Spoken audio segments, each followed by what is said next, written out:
to all. I'm very pleased to invite you all to the second Friday Academic Talk, which is a part of the Friday seminar series that happens throughout the year at the Department of Sociology at Muslim Orphanage College of Arts and Science, Calicut. In India, as elsewhere, 7 p.m. is a more often associated with Netflix shows and news hour, but hopefully it's also a good hour to discuss anthropology or sociology, which tries and engage with realities which news hours and Netflix show might miss sometimes.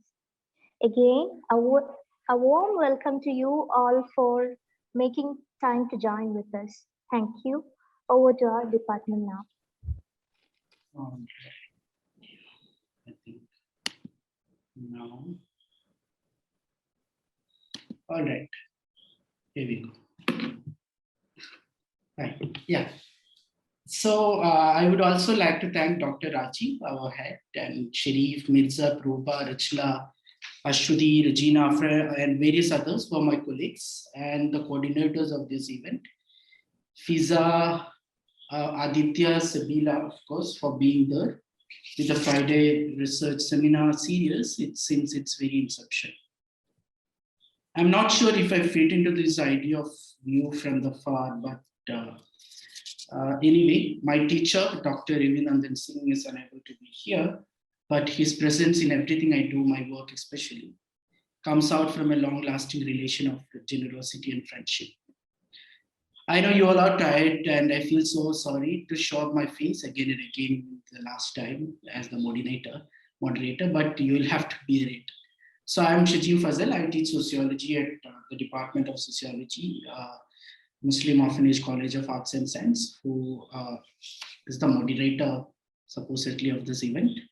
And this is a talk we both, me and Zinia Taluja, who's the speaker, were plotting and planning for a month long. And finally, here we are. So Zinia and myself have only run into each other very few times, even when we claim we are very good friends. But I met Zinia in 2013, but if I remember, when I was doing my undergraduate degree, is when I realized that there's this person and her work is good, and she comes across as a good person as well, which is hard to say for most academics.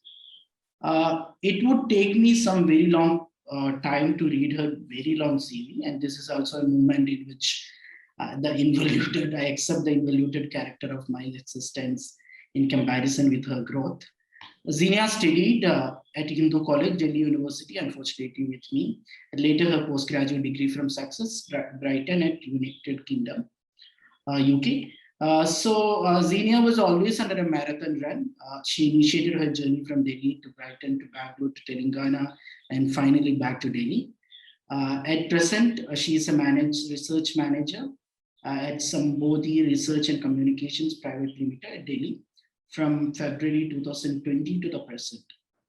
Though she conducts and monitor and evaluates studies of global development projects. She's a very fine ethnographer in my view.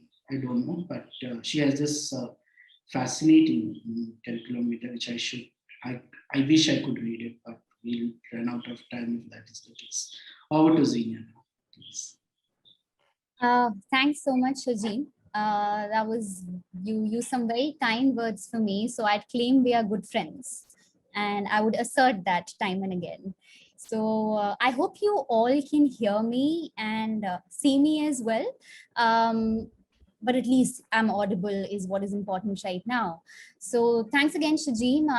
Thanks again, Fiza, for the introductions. And I'm just going to introduce myself a little. Already, those Shajin has done that bit.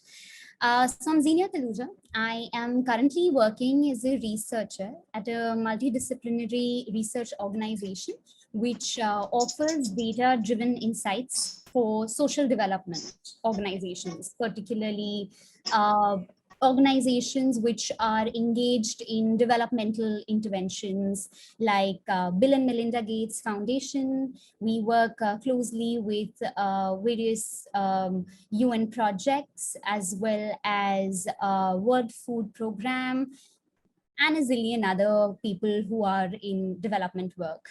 So I there offer my services in the area of monitoring and evaluation of these development programs, which I will be talking about as we go ahead in this discussion.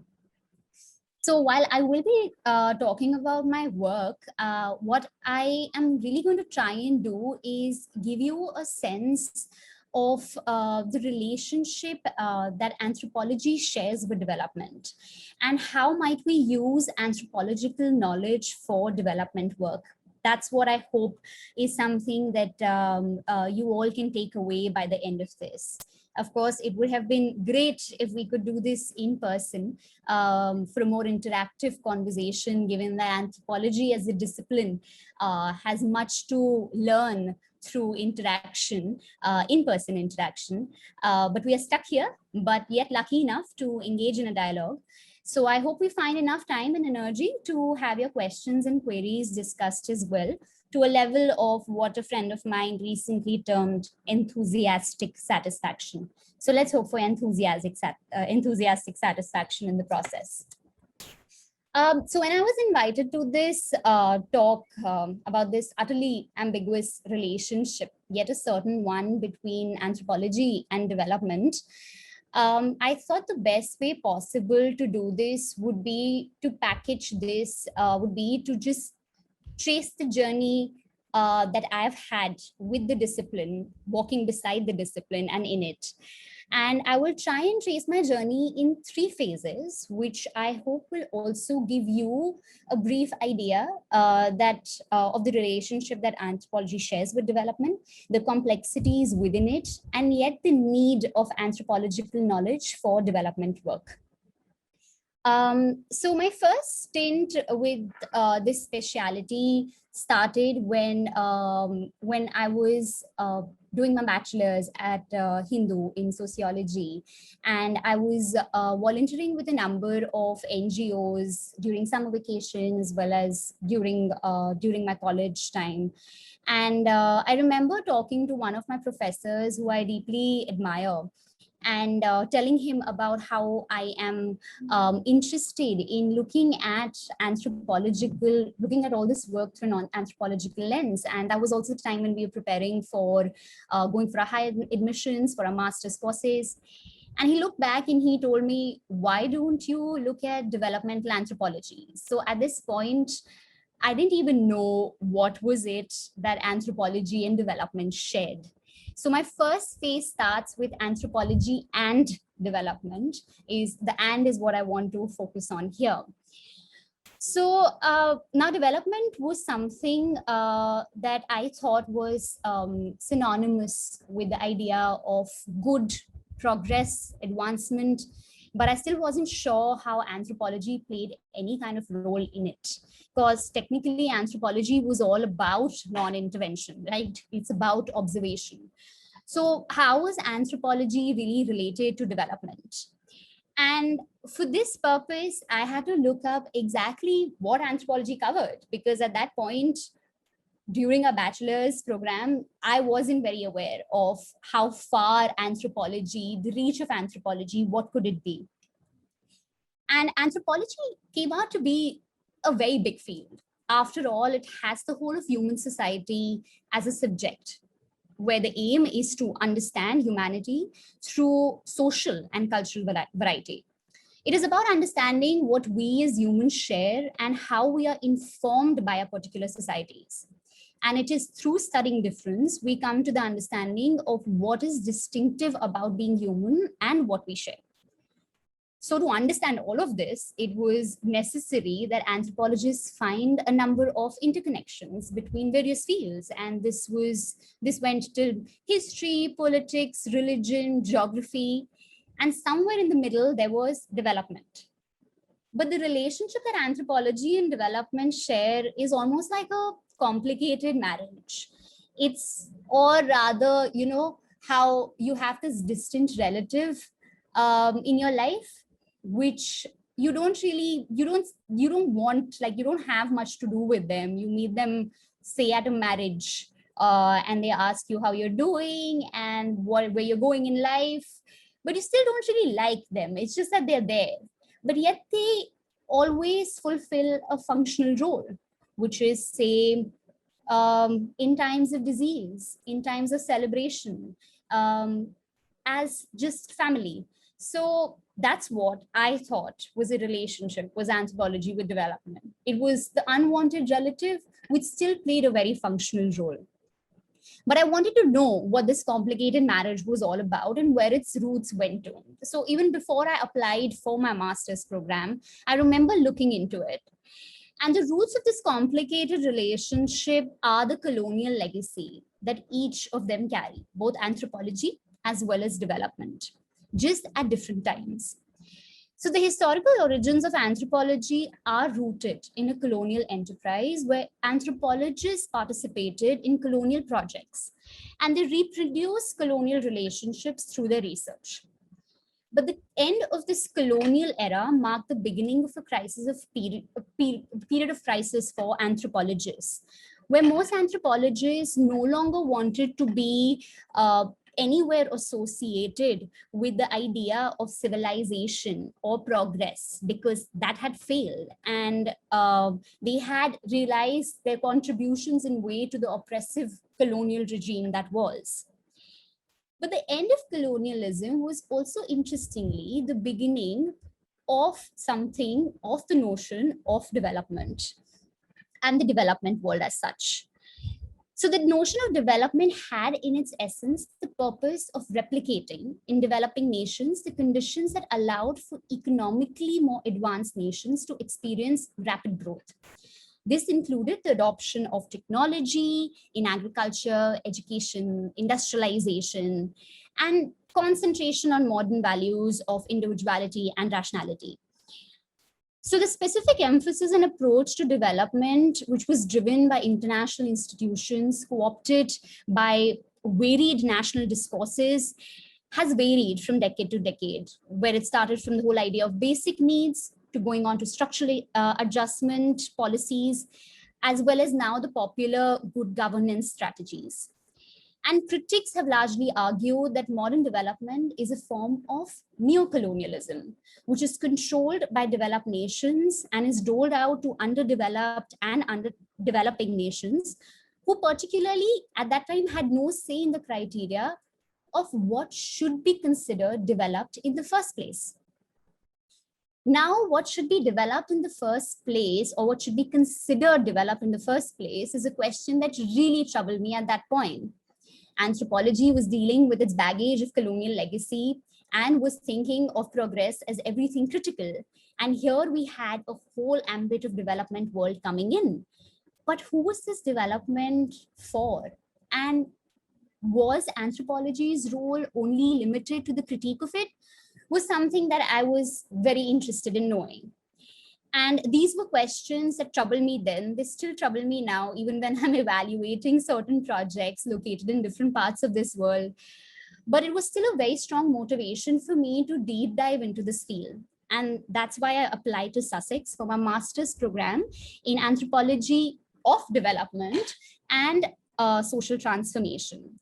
So my idea of applying to the program was to basically understand, after this very confusing roller coaster ride that I went through while reading about anthropology and development and getting entangled into this whole critical realm, I wanted to understand what were these core values of development, since I had been interning in a number of NGOs which seemed to be doing all right work from a point of view.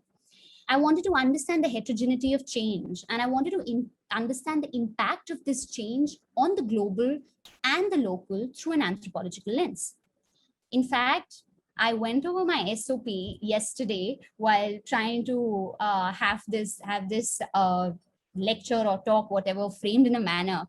And I read some questions that I wrote in my SOP. And strangely, these are still questions I have. I don't think there are answers to this. But some of those questions were, what is development? Who is this development for? And who are the stakeholders of this in this whole process of development? So I carry these questions in my curiosity and was very fortunate to be part of an extremely stimulating environment at Sussex. which was the beginning of my second phase. What had started as anthropology and development went on to me studying anthropology of development. So Sussex is, it's a great department. The anthropology department at Sussex is great, with a lot of professors from various regions who specialize in conducting extensive ethnographic work in different regions as well. It's actually the anthropology department at Sussex is termed to have pioneered the anthropological critique of development. And it was here that I had a solid chance to examine the impact of economic and social change on local practices, the meanings and the identities of people for whom these development projects were being implemented. And the first book that I read, which kind of shaped a lot of things for me as I have pursued this discipline, was David Moss's Cultivating Development. It's an extremely valuable contribution to literature, and one I would recommend everyone who is interested in the development world to read. So it's an absolutely outstanding ethnographic account of this Indo-British rain-fed farming project, which was a flagship British aid initiative in India.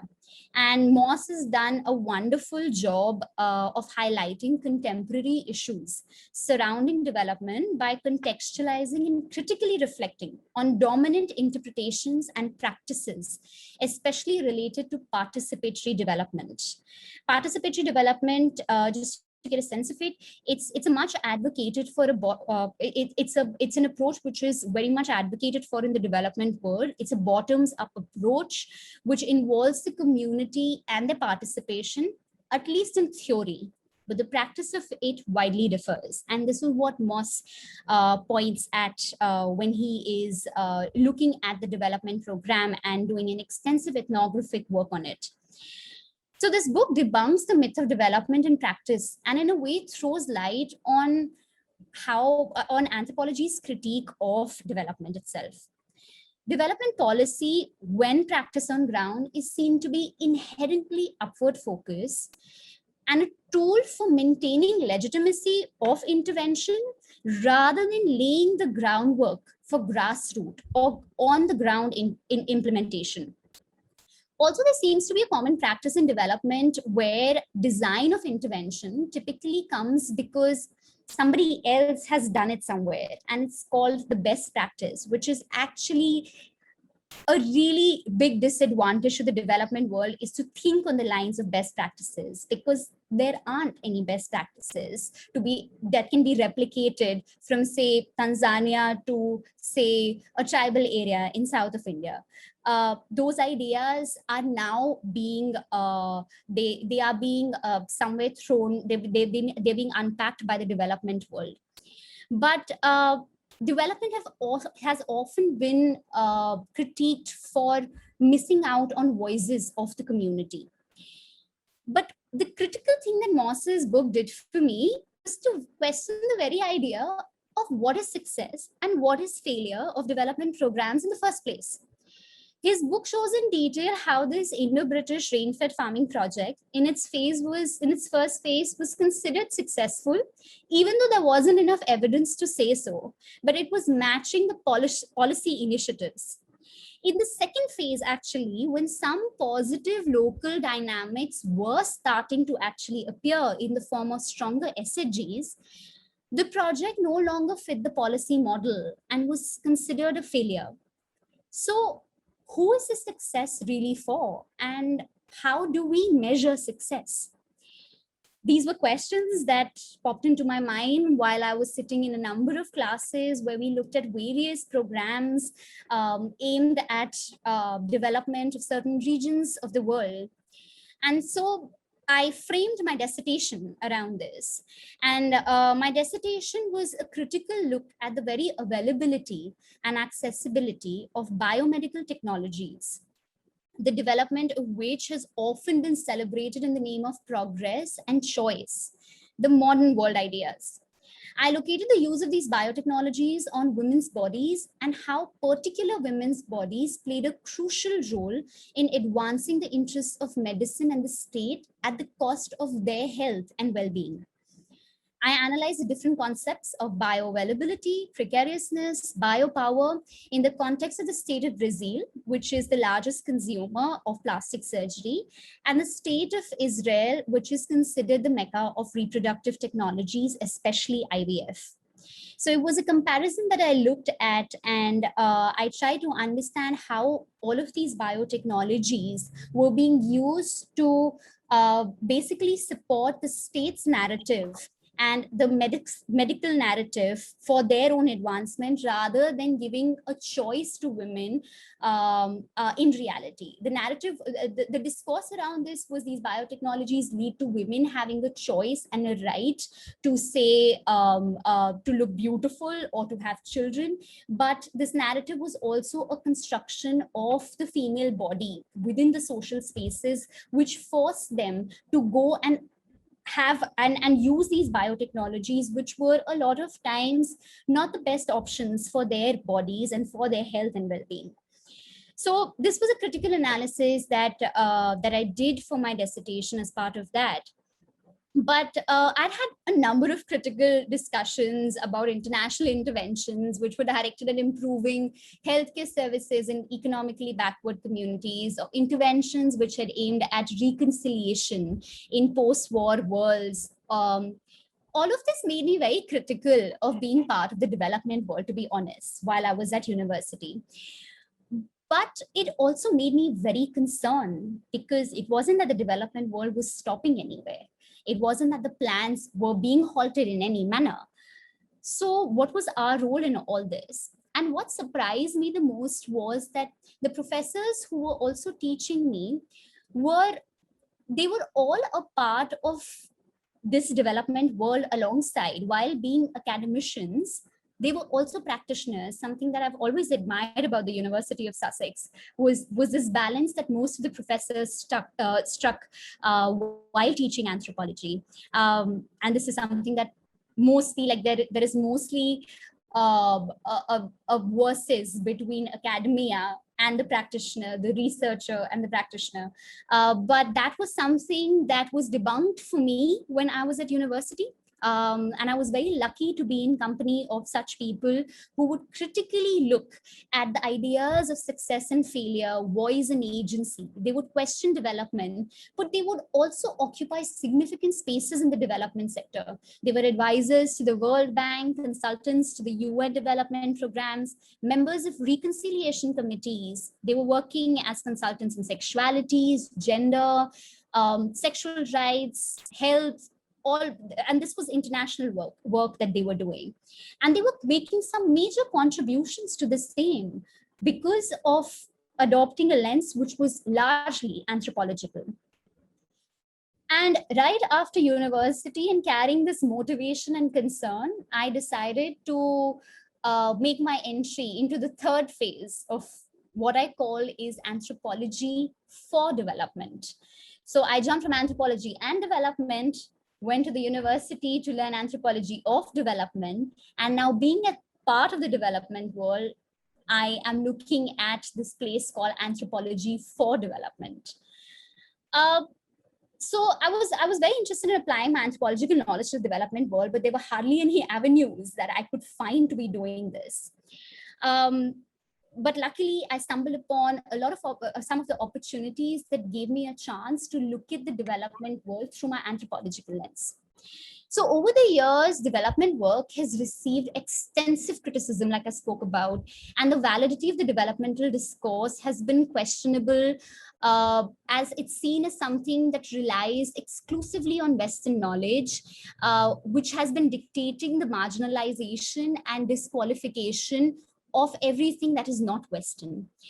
However, while criticism is necessary, I found that it is also important to use the same in a more constructive way and in ways that could actually change the discourse itself. So Arturo Escobar is one of the proponents who was like, no, anthropologists should not be associated with development. Like that, if I had to conclude his take on anthropology's relationship with development. So he had a very Foucauldian take on development, which basically opposes it as a neo-colonial project, but leaves little room to think constructively about how to integrate notions of cultural and social relations and economic change to design more effective public action. And there is another school of thought which is called culture matters, which was exemplified by this person called Harrison, where the idea is to reform culture as it is seen as a constraint to the whole development landscape. Now, this is also a very static and a simplistic notion of the development problem, and one that actually leaves out culture from the realms of everyday life, serves no purpose in development when development is actually applied. What I would rather put forth is the need to take what there is a practitioner and who's also called an economic and anthropologist, if I'm not wrong, Vijendra Rao. He says that it would be better if we take a middle ground that maybe Marx and Weber would also be proponents of, where social, economic, and moral realms are linked in understanding the determinants of human well-being, and hence culture and social relations are to occupy a center stage in development world. In the world of policy, culture is now being increasingly viewed as a commonplace, malleable fact of life that matters as much as, say, economics or politics does in the process of development. A focus on culture is now considered necessary to confront the difficult question of what is valued in terms of well-being, who does the valuing, and why economic and social factors interact with culture to unequally allocate access to a good life. And this is where anthropological knowledge has been playing and can further play a very significant role in understanding the myriad cultural processes that might be harnessed for positive social and economic transformation through their influence on aspirations, the coordination of collective action, and in the ways that power and agency work in a society. Anthropology has some really strong and distinguishing factors up its sleeve. And these have played an extremely important role in the development world, even if they've been indirect. So I consider these three particular defining and distinctive factors of anthropology. One of them being that anthropology has a super comparative perspective, which aims at finding universal and particular in its cultural diversity.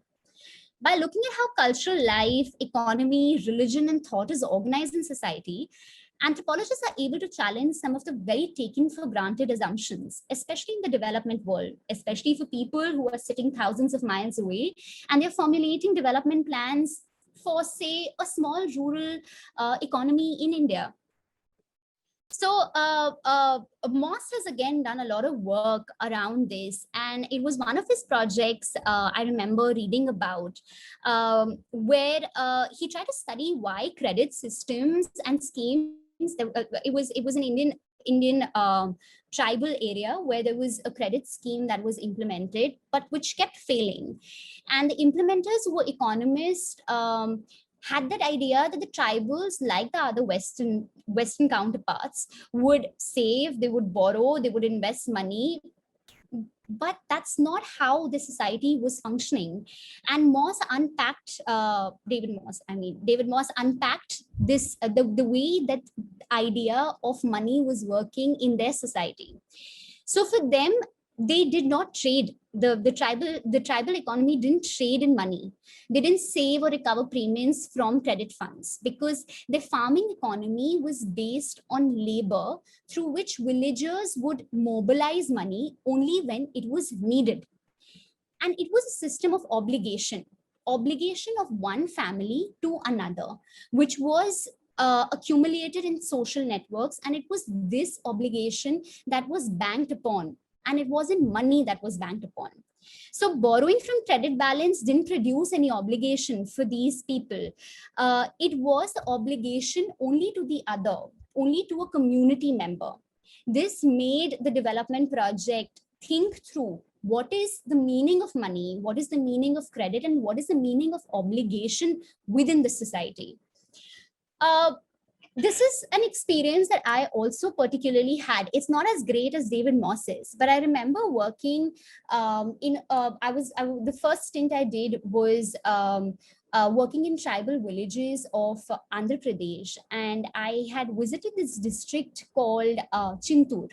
Where I had gone, and there was this interior, the Konda Reddys were the people who I interacted with in that tribal village. And it was located in the interior forest right above a lake, which mostly used to flood during the rainy season.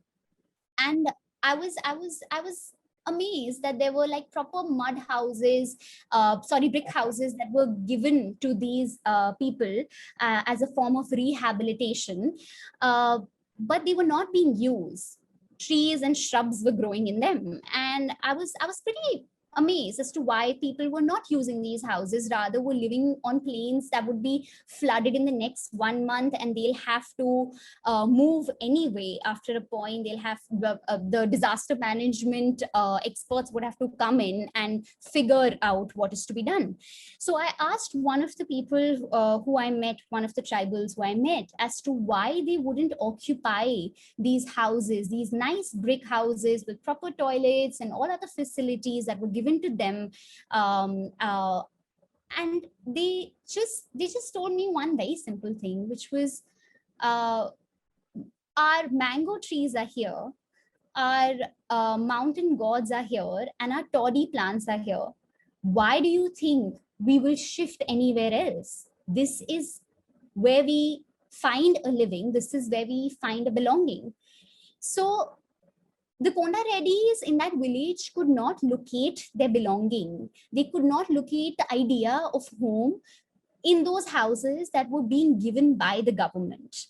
Their idea of belongingness was to belong near the mountains who they worshipped every morning and every evening. These were things that were not really looked into by these development projects before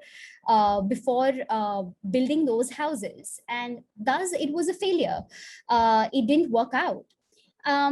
This is what anthropology was able to contribute. This is something that I spoke to with the district collector.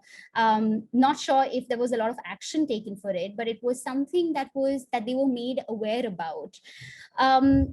Another very distinguishing feature of anthropology, which I'd like to state and also celebrate, is the method that it uses. So anthropology uses a method which is focused on fieldwork and direct experience of human scale.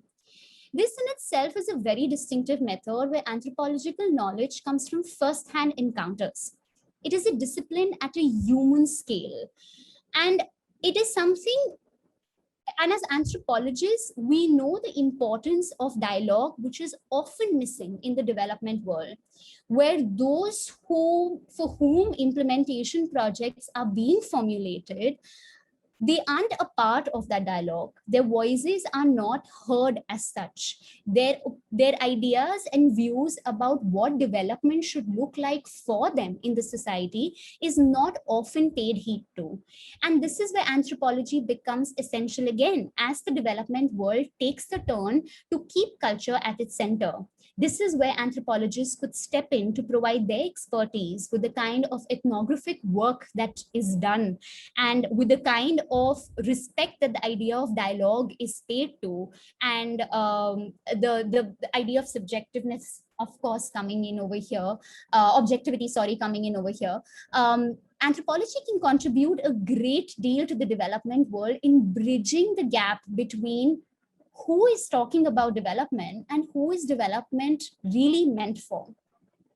Third is this holistic sense that anthropology tries to cover, and holistic not in the sense that it covers all boundaries, but the fact that it tries to find connections between different aspects of life in the society. We refuse to be limited by normal boundaries. That is a plus point of this discipline. We go from studying the environment, linking them up to emotions, family, finances, marriage, gifting, to, I don't know, global warming at times. So it's everything that we look at. We look at these major interconnections, and we try to make sense of those interconnections.